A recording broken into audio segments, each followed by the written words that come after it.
Hello and welcome to Nintendo Voice, your voice for everything Nintendo. This is episode 119. We're on the 13th of December 2017.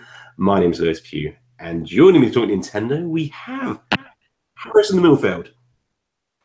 Hey everybody, I'm back after a week absence. I still do not have Xenoblade Chronicles 2, unfortunately. Oh. And we also have Colin Crompton. Can you please give us a Xenoblade Chronicles 2 update? Yeah, sure. I have not yet played it. I don't know the Switch. You have seen it being played, haven't you? I've seen a little bit of it.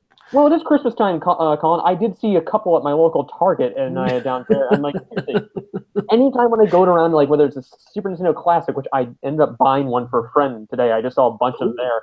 I just go in there. I'm like, somebody needs a Switch right now, and I know they want one, and I'm just like, I'm willing to pay the fees to give that to you, if just so you can.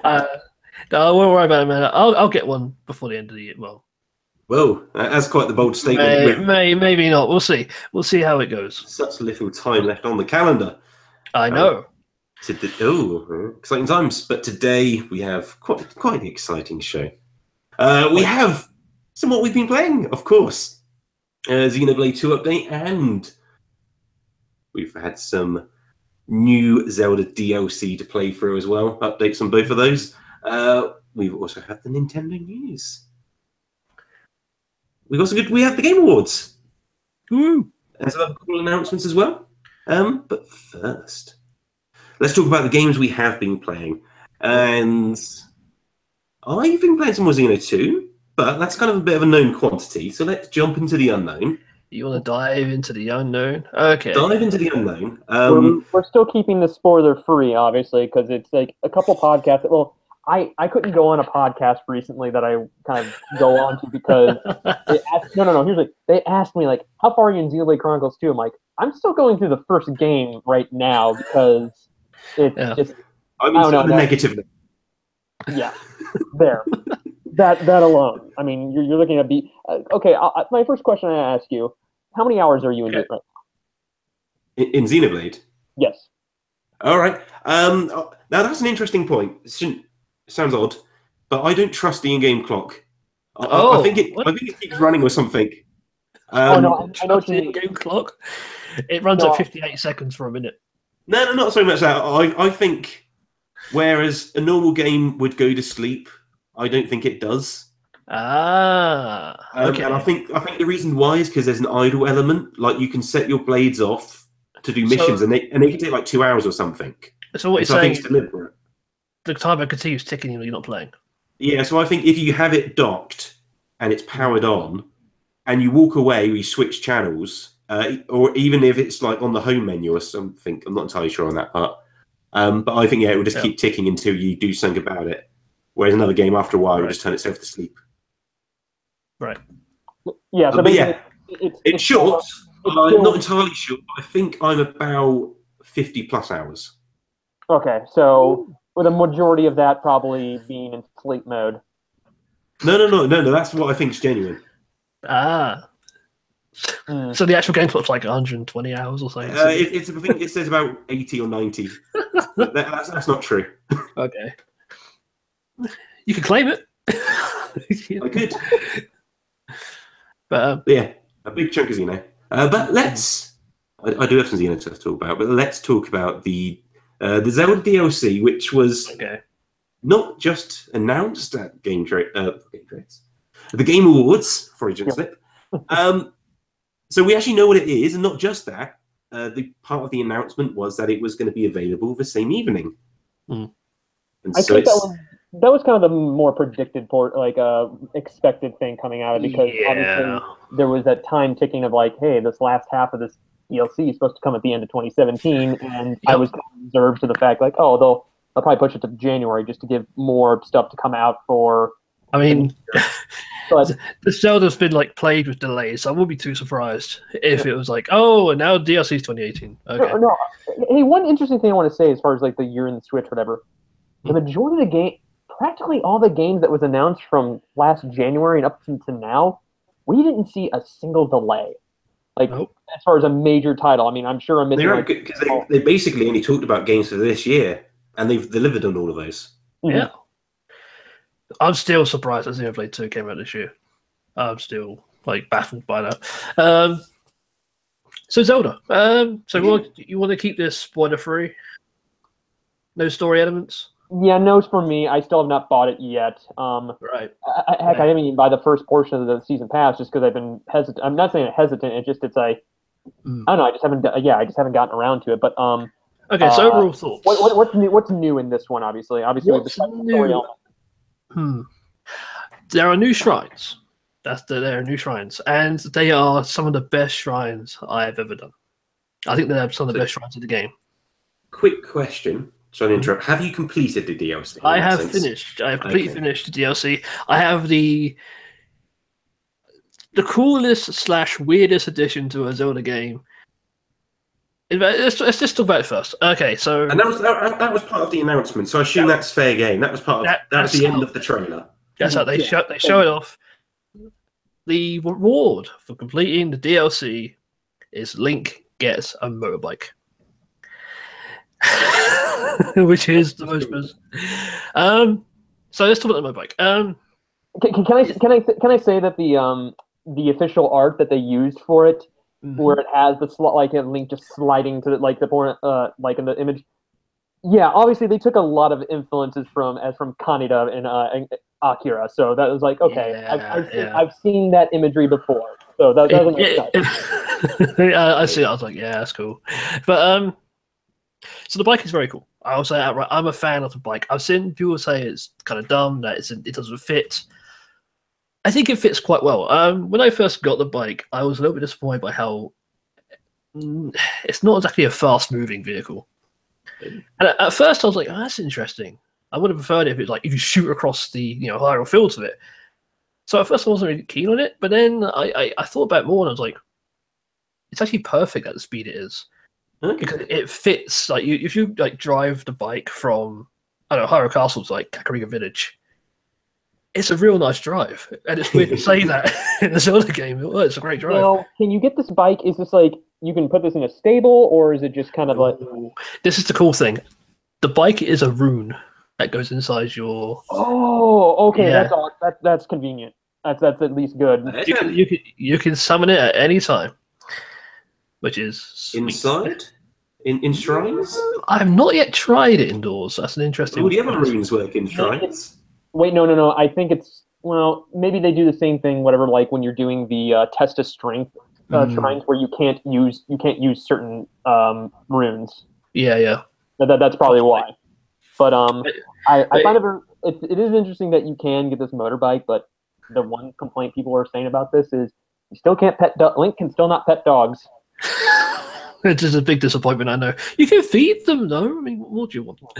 I did find out a reason why they didn't do it. I think in an article I read, they said it's something had to do with it didn't really fit well the game world, or it said how... I think the explanation I heard was basically that it was too particular of an action. They wanted all the actions in the games to have lots of applications to them. I see. Yeah. Which is the theme of that game. Like, you can do a simple move, as it were, but you could do that in so many different ways. But they would be adding the petting of the cat or the dog purely for the sake of that one action. Of one action. There's no secondary function. No versatile to it beyond that. No, that's right. It would still be. So you're back to go. Let's go to where the bike. The interesting thing about the bike is it runs on fuel. Ooh, okay. How do you get the fuel? This is the cool part. Is it a hybrid? Is this gas? Is it diesel? Imagine the gas. Link was a little gas station. No, the bike can run on anything that you have. So basically, you have to make Link hold the items. And when he walks up to the bike with the items in his hand, a little hatch opens up. So Link just dumps the items into. Wait a minute. So what you're telling me is this thing is fueled almost like Mr. Fusion in Back to the Future Part 2. Yes. That was my first thought. I have driven this thing on cow milk. It works. Is that your preferred method? It's what I had on me at the time. You tried melons? Fruit? Anything. It'll take anything, but depending on the items you use, like refills the fuel gauge so far. If you use Guardian parts, that basically maxes it out. Oh, okay. So the different materials do have different values. Different values to how fuel efficient they are. I would say this bike's not very fuel efficient. It does run out of fuel very quickly. You're driving it, and it's just like, and it chuggers to a hole. It's like, oh. I think chuck some extra Guardian parts in there. Yeah, pretty much. So we can thank Link probably for destroying the helium environment with its ozone layer probably in the future because of this. Yes. But how was the journey to get to the Master Cycle Zero, as I believe it's called? That's its name, yes. A little bit of a mixed bag because a lot of it is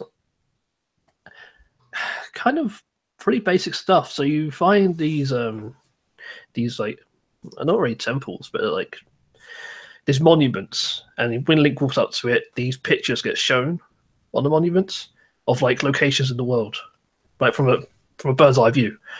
And you have to find these locations and work out like a riddle or something to do. Like, one's just like an orb belongs underground. It's like, okay, what does that mean?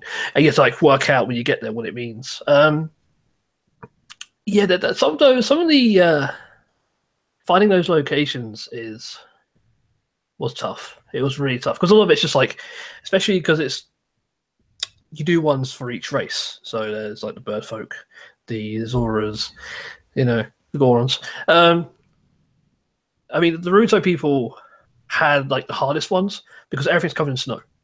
And so all the pictures like just this landmass covered in snow. It's like, find this place. I'm like, that could be anywhere. So, but when you go to these locations and you do like you solve the riddle, you get a shrine, and then you can then proceed onwards. And once you conquer all those, this is kind of the disappointment part of it. You have to refight the boss. Each boss, you have to refight. Okay. Is it different at all? Yes. It's a lot harder because you don't take your equipment with you. They give you predetermined equipment. Oh. And they are very tight. You get like 3 healing items, like 2 swords sometimes. One of them you don't even get a bow, so it's flying around everyone. Like, how am I meant to knock it out of the air? I wasn't a fan of this because I was like, there's a running thread with these DLC packs where they love like stripping Link down to his basic stuff and like, there you go, now do this thing with nothing on it. It's like, great. It's just kind of mostly. I was confused because in the first DLC, it's all about like power up the Master Sword. We'll make it the strongest weapon in the game. I thought, cool. They're building this into like the second part, surely. You don't even use the Master Sword in any part of this DLC. I mean, why hadn't we build it up in the first part then? It's like, so you can drive around Hyrule with your cool motorcycle and your Master Sword. Yeah, with full potential. But as for the story elements, so the story part of it is handled pretty good, I think, pretty strongly. No specifics, of course, but each champion gets their moment to shine, shall we say, which is good. They show more of their personality as well. This DLC is just a mixed bag. It has some of the best shrines that you'll ever do, which is great. It also gives you the opportunity to like increase your hearts by 1 more, so it's like not so odd. Because when you finish the game, you have like 3 hearts missing.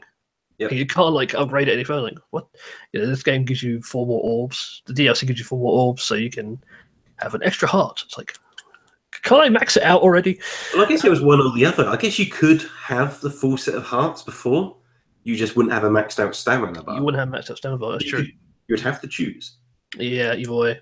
But so it's basically just a lot of like just finding things. There's a lot of like, explore the world and find this specific thing. And so how long do you think it took you to go through DLC? Because I have played it. I've not completed it by any means, but I've put a few hours in.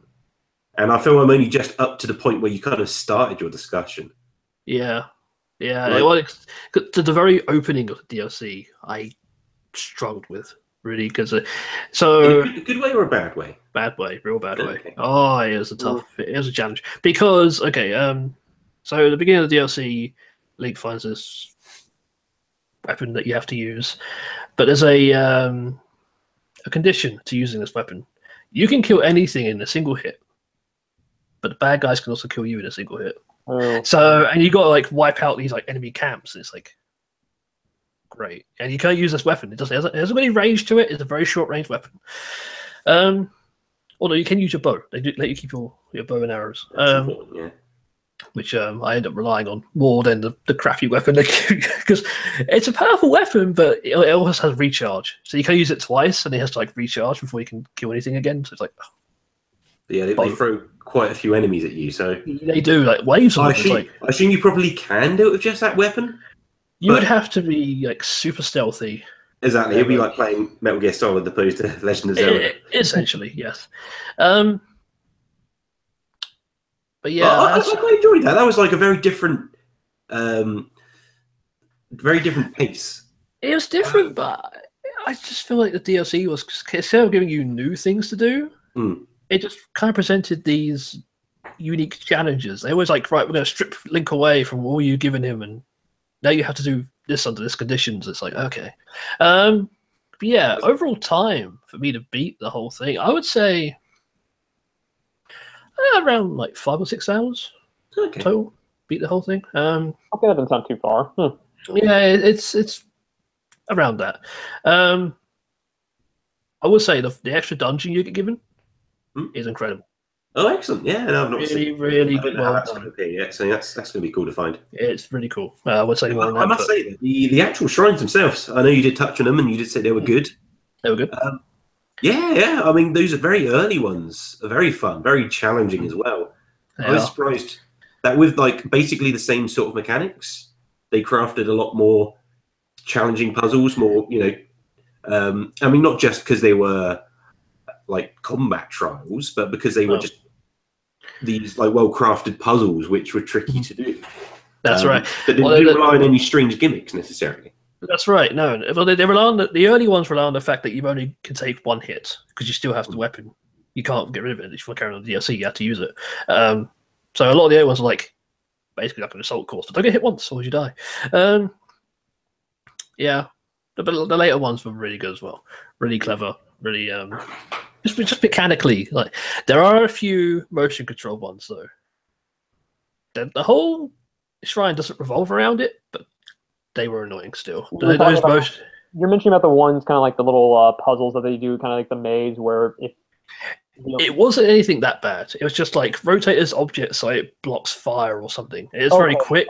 It wasn't too bad. It wasn't like you'd have to be like meticulous. Oh, those ones drove me insane because the motion controls were like, very sensitive. Like, the ones in the standard, like the physical, like the retail release of Breath of the Wild, you'd find a way to cheat them. You'd either like, you can actually. Well, the way one of them I sold, but you can turn the platform upside down. That's what I did too. And you can like roll the ball without going over the maze. Probably it's like gamepad upside down. It's very fun. But yeah, it's good. I mean, overall, if I was to give it a rating or something, like a 6 out of 10. I feel like it's mostly good, but they revisit a lot of elements, which I was kind of like. I mean, there is one new boss that you fight, and it's a surprise. It's like, oh, that's kind of cool. And okay. I'll leave it at that. But story elements wise, I've heard it doesn't really give you, without spoiling, it doesn't really add too much, or it's just a little underwhelming. Yeah, it doesn't improve the ending or anything, which I was kind of like, that's what I was hoping for. It doesn't. It's just the champions. It kind of just shows like more about them, and it's like if you're interested in the champions, this DLC is perfect. If you want to see what they can actually do as in their abilities and why they're chosen to be champions, then yeah. But as for Link, he's like barely mentioned, really. Yeah. So it's good. No, I'm looking forward to jumping back into it. a very small point I'll add. It's nice. Although we've had the video recording feature for a little while now in Zelda, it's going to be the first time stuff to play alongside it. So it's been fun going through challenges and such, and being able to record video. I did see you attempt one shrine, Lewis, which you like put a little video of you trying to place the ball into the hole, and it just went flying off and like. Well, it landed perfectly. Like that's the thing. Like it's all going so well. Like they managed. Like you have to carry up this ball, and you don't even have to. You're not even meant to do it this way. I found it afterwards because you can just magnetically carry the ball. Oh, I didn't think of that. Exactly. Yeah. Well, I'm not alone then. But I was carrying it up in the bowl. Yeah, I was doing the bowl method. Yeah. And then I bring it over the hole it needs to do, and I do it like I do the switcheroo thing. The ball drops, it lands in perfectly, and then I'm so relieved I do it. I immediately release the bowl onto the top of the ball when the ball just goes flying off. Flying off. He's like, oh. Yeah.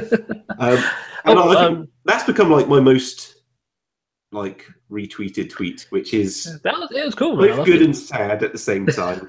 Which one was that? It's this time on the shrines. Oh, that one. Right. It's me failing. The final part of a challenging shrine. It's one of the first you do in this DLC. Yeah, it's one of my most shared tweets, which is it's cool. That particular shrine I thought was ingenious. It was very cool. Yeah. I was going to say, pretty much about DLC, that you do get some new outfits with this DLC as well. I have got the Phantom Ganon outfit because I thought that looked really cool. Slight issue with it, as with all DLC outfits, you cannot upgrade it, which kind of annoys me because it's like it looks really cool and it has some unique properties. Like when Link wears it, everyone's scared of him. Like the villagers like run away from you, which is great. It's like I'm Ganon, Ganon on a bike, by the way, fantastic. I just kind of wish you could upgrade it. So because it's cool looking and it has good defense, but I want it to be more so I don't just die constantly. But the new outfits are pretty good. So that's cool. Yeah, it looks like there's a decent chunk of stuff to keep yourself busy with. Like, I mean, everyone's going to have their own equation in their head, like how much hours they want out of per dollar per pound sort of thing. Yep. But from my perspective, it looks like a pretty fair exchange. There's plenty of Zelda. Assuming you want more Zelda, of course. Exactly. Yeah. All right. I'm going to give my update now on Xeno 2. So this time last week, I think I played. I think I was still fairly early in the game. I can't remember how many hour mark. It's all a bit of a blur at this point, which is the good news. I'm thoroughly enjoying Xenoblade Chronicles 2. Good. Really good. We discussed, I think it was pre-show, how many hours I've put into the game, and that there's a... No, it wasn't pre-show, was it? We were just talking on it now. It was. That's the problem when you have a streamlined conversation before and that is. Which is not necessarily often the case. So I've played a lot of Xenoblade Chronicles 2. It's been very fun so far. It does... It kind of hits the same notes as the original does in terms of not necessarily like in the story beats, sort of necessarily in things like that. I mean, sure, in the combat mechanics and some of those systems, but just in terms of like the feeling of the journey and the adventure, I'm very much feeling like I did when I was playing the original game on the Wii. And it's really, really cool world they've made with these living titans and which everyone lives on, and the story just keeps on escalating. But on top of that, I mean, because a lot of anime type stories do that, but you do find like this, motley crew of characters that kind of form together. They do have these genuine, interesting points to their personality and connections to each other and connections to other things in the world, and you find out that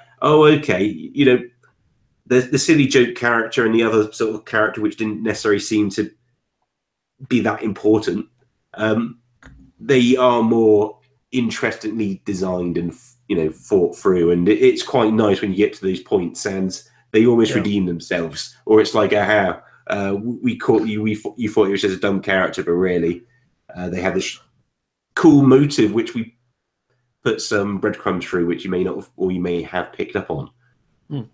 But the thing is, it's a tricky one to discuss because it is kind of a bit of a known quantity as well. I mean, it is very much like Chronicles, as in that combat system is very similar. They add some nice extra systems on top, extra things to manage when you're outside of battle to prepare, and some extra things to be, conscious of during battles. But it is a very similar type of game. So if you've played Chronicles, I think you're pretty much going to know whether you're going to like number 2 or not.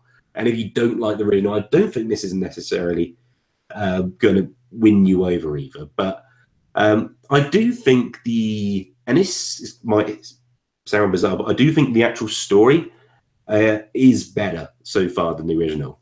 Oh, okay. Which I really like the original. That's surprising, yeah, because the story of the original was real strong.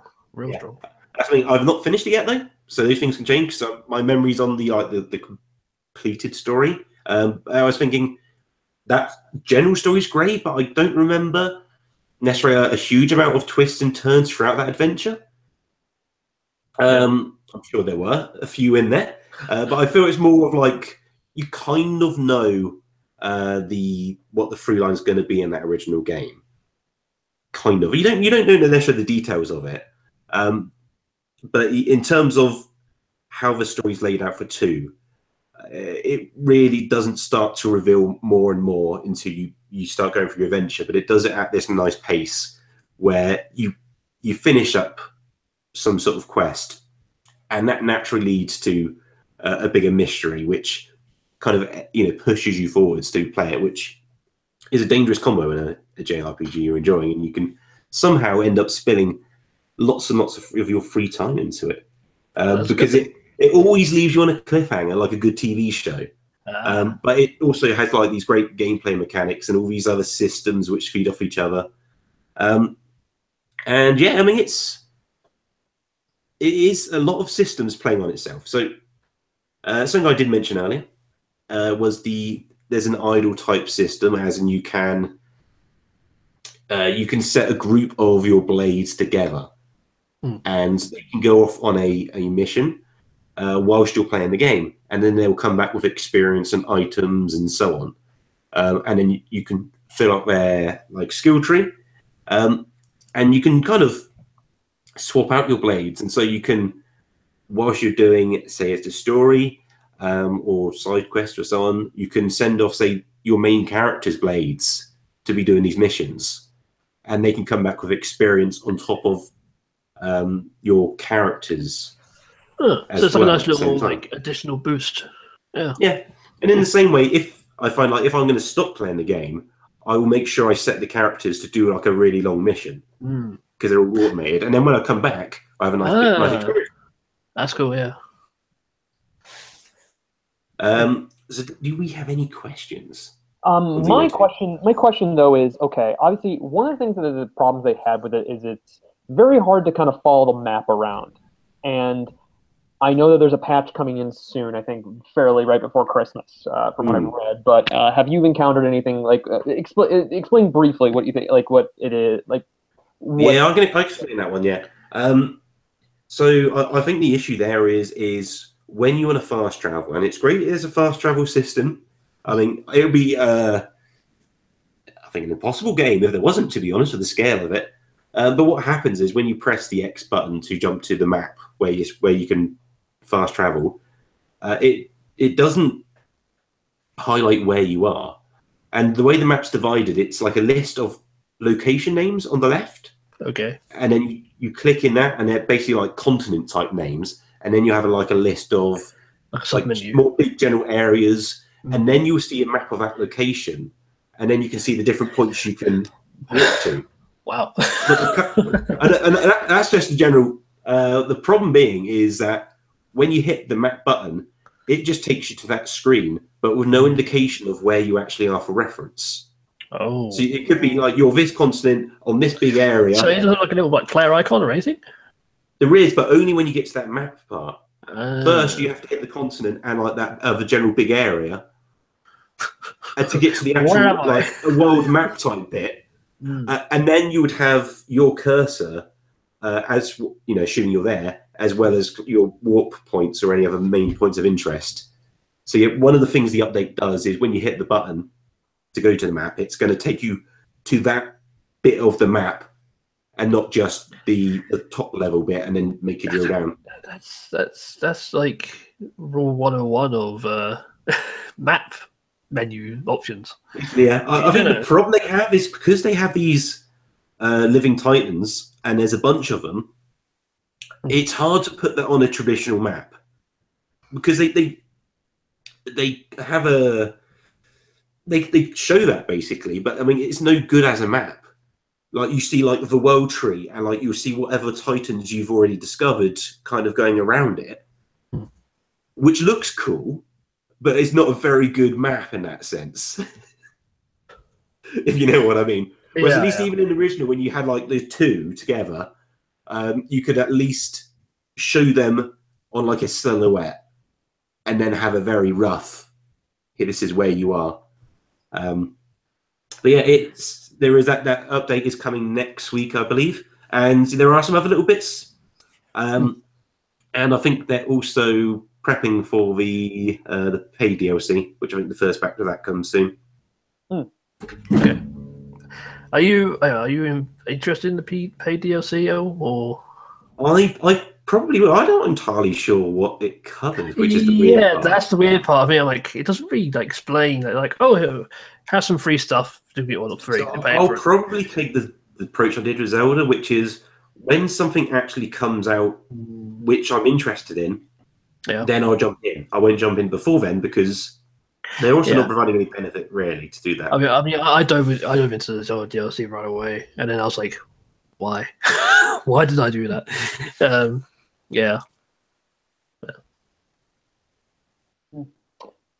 But I'm excited to actually try this out finally for a little bit. But obviously, I mean, going through the first game at the moment, so thankfully there's some changes going to it. But the way I could probably see as far as the response from this game, it's kind of in between the original and then X. Even though I liked X, but there'd be things I really, really wish I could fix with that because with X, there were a lot of moving parts in that game you had to pay attention to. Like, I mean, when I got that, I mean, I made sure to brush up on what was the battle system, where to go, what to do.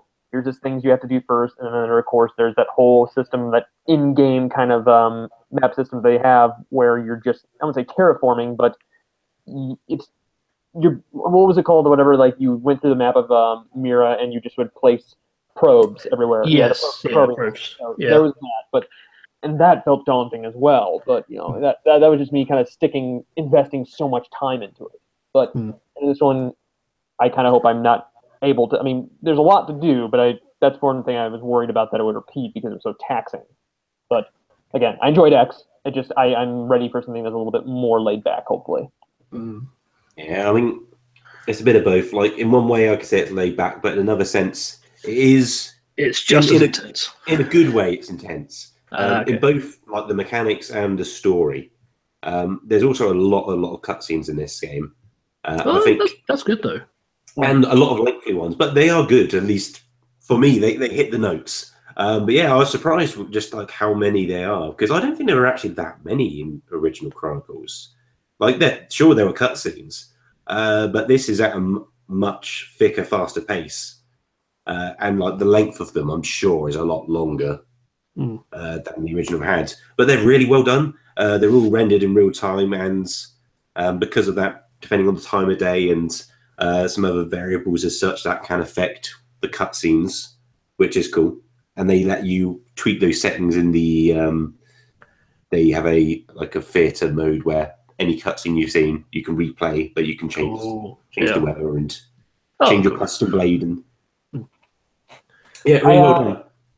I do appreciate that they with this new look, the design, it does have that anime look to it. I've seen several like clips that are on there, and I'm like, yep, this is just like an anime. I mean, not that it's a bad thing. Oh no, definitely, and they take advantage of that. Like they hit like some emotional beats in the story. They hit a lot of them, and they hit all the beats. They hit all the beats. Yeah, they've already hit all the beats, and that style really works for that. You can push this like really silly, dramatic action thing, but then at the next scene, some traumatic, somber, Is it like really over the top, flow emotional, like feel bad for us kind of like cutscene? It's mostly always over the top. Okay, fair enough. That's good. And like that's actually a good thing for that R-Star. It's also got a great range of characters because it's got the Nopons in there still. Yeah. And the race of characters. But I feel more than ever they are treated more as a somehow like it's hard to describe, but like they're treated like adults, which they should be because there are adult Nopons. But I mean, just they look ridiculous. But there's some characters in that which have like status, as it were, and it's a weird clash, but in a good way. I'm sure it's for comical effect. The one great thing about the Nopon race that I love, and it's something about the game, their theme music is great. I used it in the last episode, and it is a great theme. I don't know if anyone's heard it, but it's a fantastic little piece of music.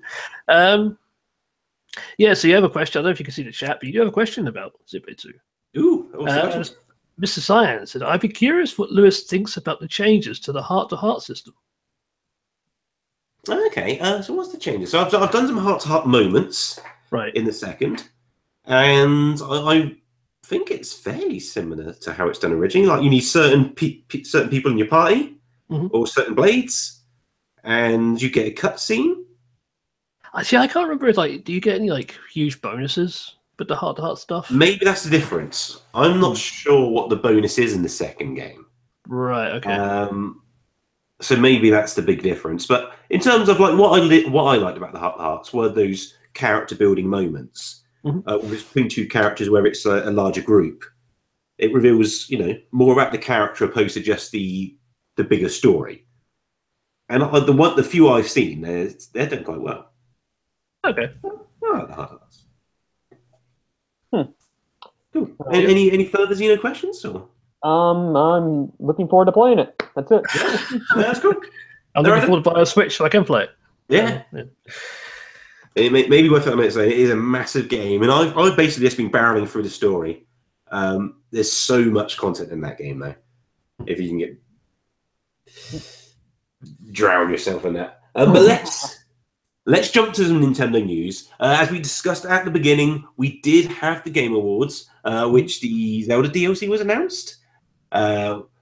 We also had a couple of extra announcements as well. We did.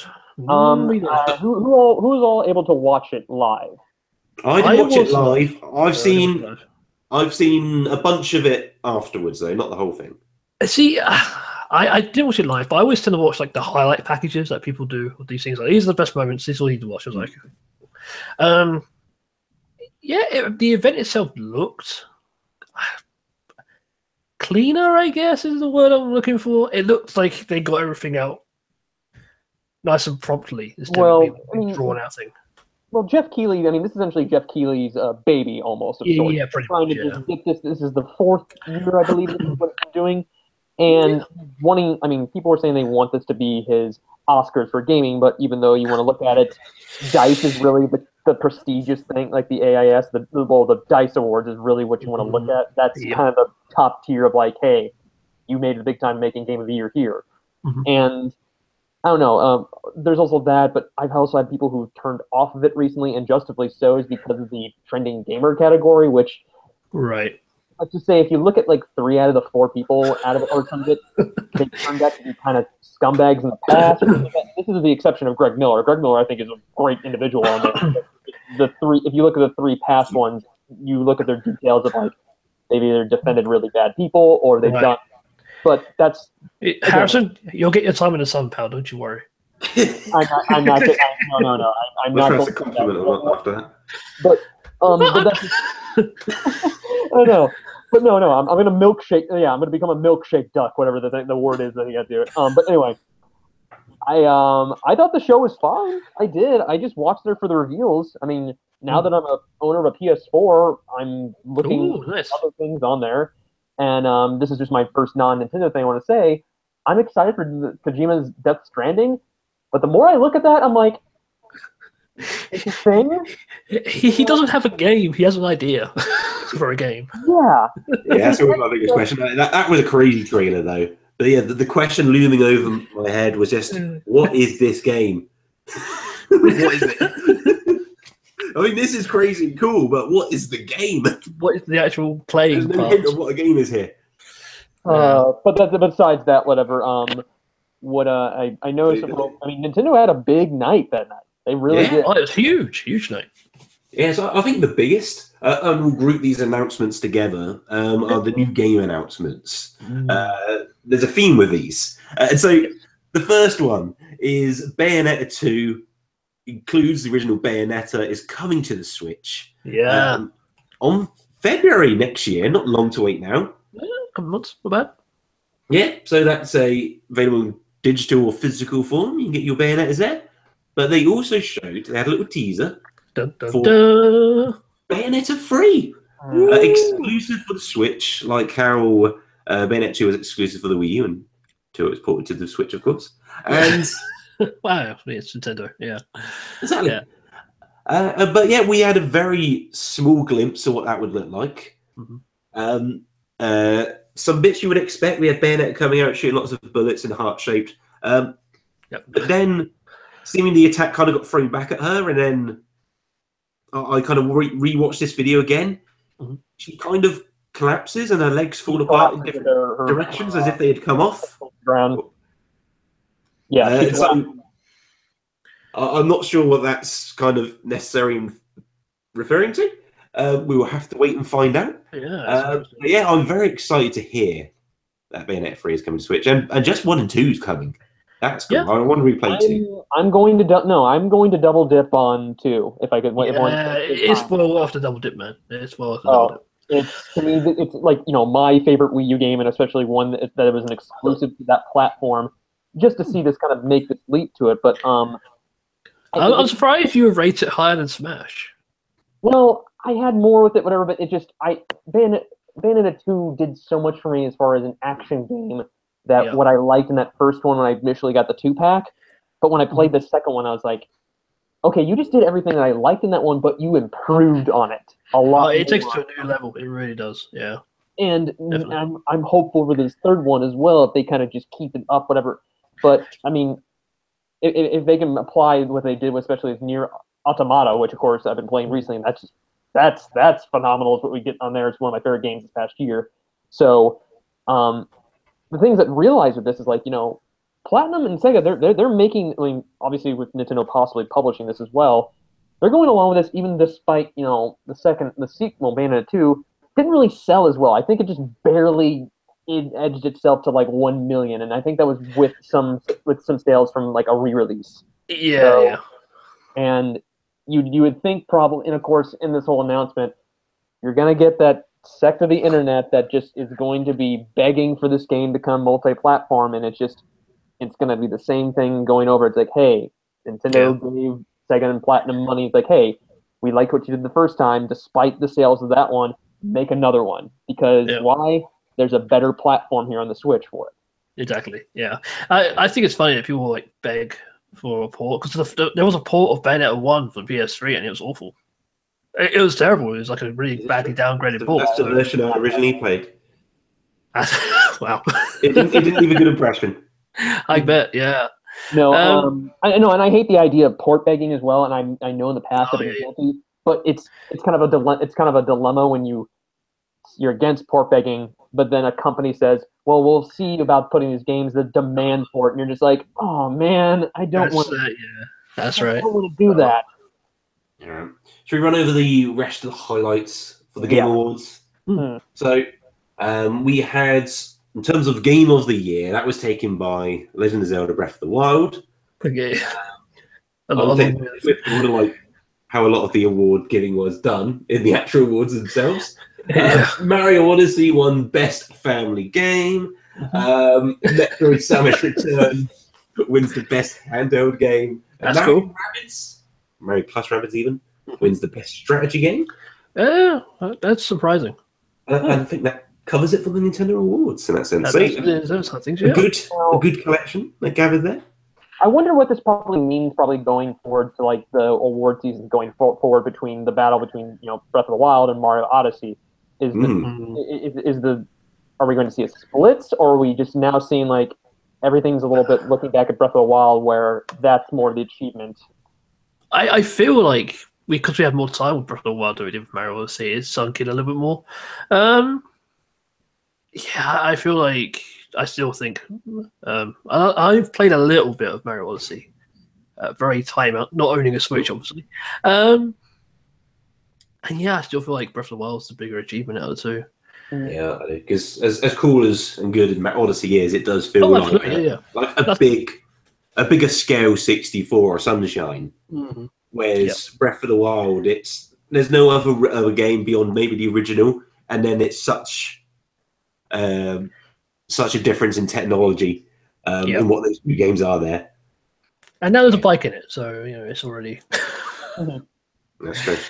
Yeah. But Odyssey has a little moped you can ride. So it does. Oh, competition. Which is really cool. Rumble, but that's for another day. I was interested. I was really excited. I was surprised that Breath of the Wild did win Best Game Direction, but the more I thought about it, there was just a lot going into that. Whatever when this was just on paper first, just to take Western elements of what we've seen for open world RPGs. Let's combine this with Zelda, and then we just go from there. What we want to do, and I think. Mm-hmm. And that's also the same thing you could probably say for like maybe sound design and such, whatever. Like every little bit, even though there's no music's very pushed to the background, it's very it's subtle but works to its own charms of the area. But when you look at like little bits of sound design, what they've done, it's fascinating what they do. So, but I don't know. I will say though, half tip to Mercury Steam, whatever, for winning for best handheld game, especially what they've done, with Metroid. So that's good to hear. But it'll be interesting to see what it's going to go forward as far as the award season goes forward. I was for the longest time thinking probably going up there, PlayerUnknown's Battlegrounds was going to kind of take it because of the split between Odyssey and Breath of the Wild, but that was obviously not the case. So and then that's a game I want to try out too. I mean, even in its unfinished state. Yeah.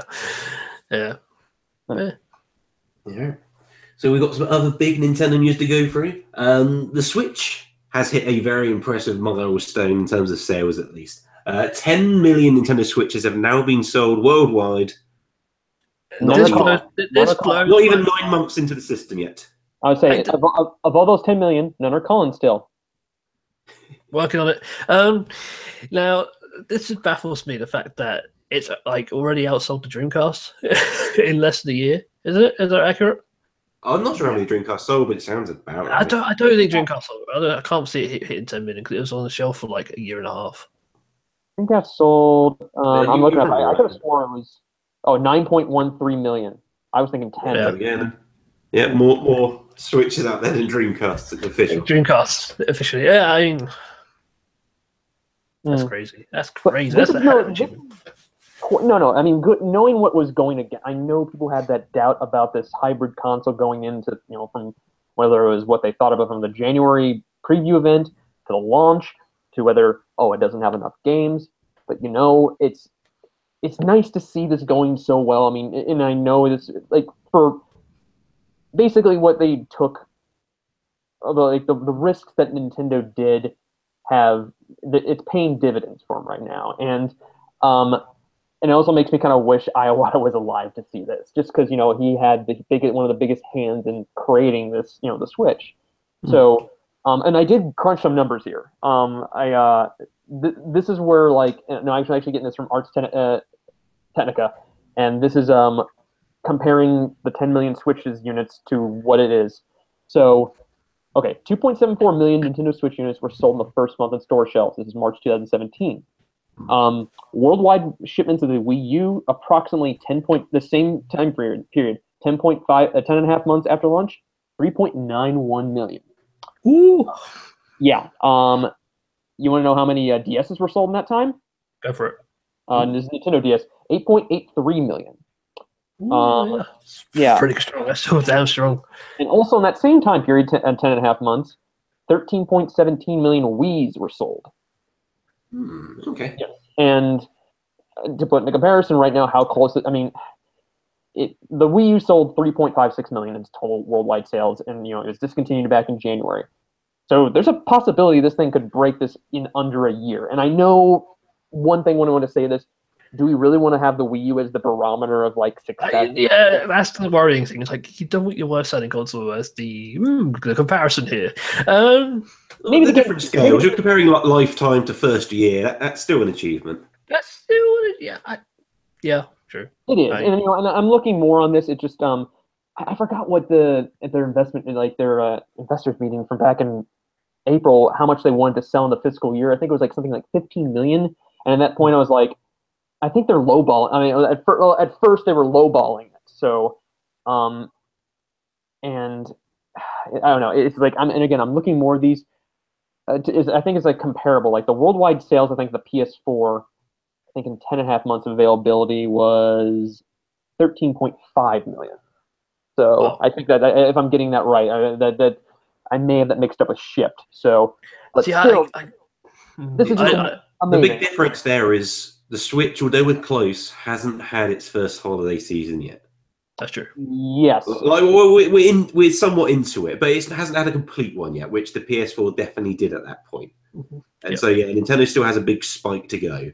They launched the thing in March, which is like exactly nobody has any money in March, and yet it still sold well. I mean, they sold it. They started off in the worst month possible. Actually, I guess January really is the worst month possible because it's just after Christmas. But yeah, they got it out by the end of the fiscal year. They did. Which looking back was a priority. But was that a smart move? Yes, it was. So there you go. Yeah. So we also had a couple of new game announcements for the Switch. We have Street Fighter 30th Anniversary Collection, which is basically all of the 2D, most of the 2D Street Fighter games that Capcom have made, all in one collection. So does it go up to Street Fighter 3? Yes, and beyond. Oh, it goes to 4, and I guess still 5, surely. Well, no, sorry, as in like editions of 3. Yeah. I was going to say, I was like, if it goes to 4, there's a lot of them. So this is a much better collection that we're getting as far as the HD, Ultra Street Fighter 2 that we got in May, which surprisingly I think it's a more better value for money. But I mean, it doesn't necessarily completely obsolete. No, because these are true ports in that sense. Yeah, and so the Street Fighter you play on this won't be in widescreen like the new version is. You won't have the new graphics and such. But if you're interested in just classic Street Fighter, as it plays as it did on the arcade or in the original consoles, there's a lot of game for your money here. If you want some of the greatest voice acting ever, play Street Fighter 2 on Super Nintendo. It's great. Yeah, and the other good thing is, like, the good parts of Street Fighter 2 Final Challenges is I can't remember what it's called now. It does have like those extra bells and whistles. It does have like the 3D mode collections and such. The 3D mode in is that an Ultra? Yeah. Yeah, no, it doesn't. It doesn't have the way of the Hadouken mode where you can use the Joy-Cons. In terrible fashion to put off moves. It doesn't have that. It does have the worst part of 2. Oh yeah, which is good. Although some of the games do have online multiplayer added. Ooh, nice. So it does have that going very well. And the other game which is being announced is, I need to look up the link, is SteamWorld Heist Ultimate Edition. It's coming up this year. On the 12th? That's when the news was posted. I'm not sure. Next week? No. It's going to be on the eShop on December 28th. Okay. There you go. So just hitting this year. Mm-hmm. Did we all play Heist? Was it just me? I played Heist. I have not. I have not played DS or even the Wii U. I played Heist on the Wii U. I felt like it was good, but I don't think it was as good as Dig. I feel like Dig is a strong Lewis, game. have you played SteamWorld Dig 2 yet? I think that's something I'm about to get to. No, I've still not played it. Currently, I prefer Heist over Dig, but I've not played Dig 2. Oh, okay. It's going to be very good, so maybe Dig 2. But yeah, I'm tempted to pick up Heist again. Really? Because it's something about like turn-based strategy games. I think that if you get into it, they can provide a lot of replay value and they are good for on the go. But this game as well also looks really sharp, Right. so it would look good on the TV as well. So, also, if anyone hasn't played that and is into turn-based strategy games, and this is a different spin on that because it's like a platformer at the same time. Yeah. Definitely worth a look. Very cool art style. Platformer in the sense it's 2D. I see you raising an eyebrow to that. I was just like, you don't, kind of. you do like, go across platforms, but yeah. Yeah, there aren't many, like, when I describe it as a turn-based strategy game, I think you immediately think of, like, Fire Emblem sort of thing. True. Whereas it's still a very different type of game to that. Yeah.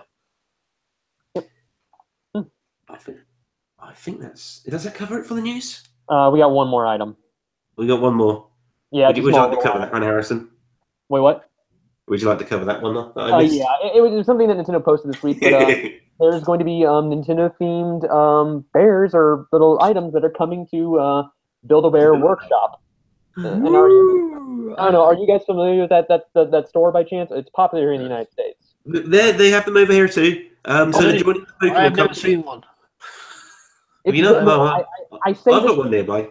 It's based here in my residency here in St. Louis. I mean that company is. I just felt like, not to brag or anything like that, but it's like there's one that's down the street from me since the mall, whatever. And I don't know. It's the Harrison influence creeping in. He's like, I want you guys to make Nintendo stuff for us now. But I mean, you get someone on the show. It's free promotion from that. That's what you need to say.